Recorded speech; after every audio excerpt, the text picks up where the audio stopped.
So this is what a QFD matrix looks like. On the left hand side, we've got interrelationship between technical descriptors, the correlation matrix. It is basically termed as house versus house. On the top side, we've got technical descriptors. The above triangle shows technical descriptors.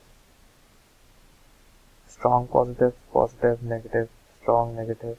These are all the labels that usually go into the technical descriptor triangle.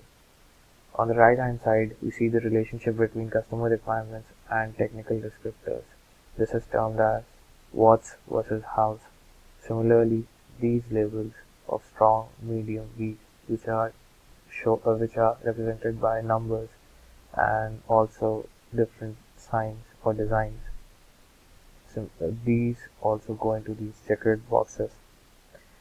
On the right hand side, we further have a window for prioritized customer requirements.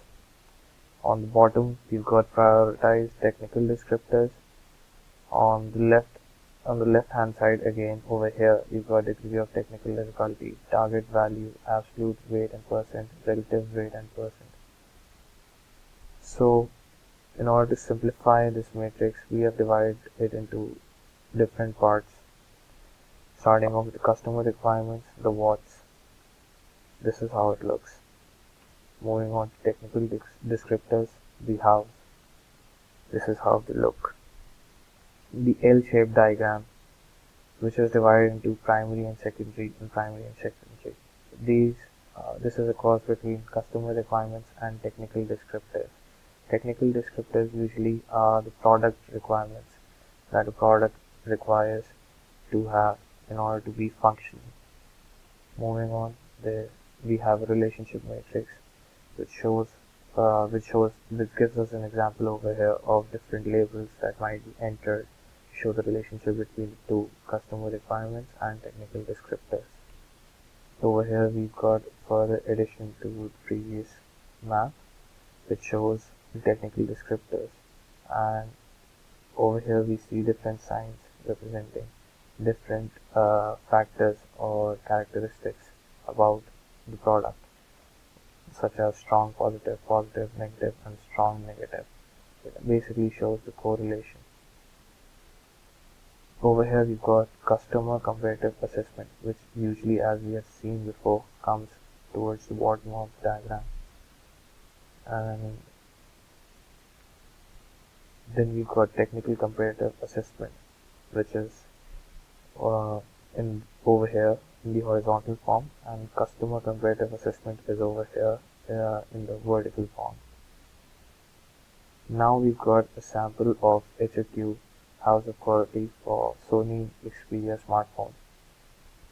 You can see that the customer requirements are listed towards the left hand side, and the technical descriptors, or what the product actually needs, are listed over here, such as boot up time, talk time, weight of the cell phone, and etc. And over here the customer requirements show 3G video call, Bluetooth, QWERTY keyboard, high megapixel camera, and other stuff. And these labels over here in between show the correlation or the requirement that the two need to have, or the importance the two factors have. As we can see over here, the operating system and backup time, they have a strong positive requirement. So these two are essential for product development.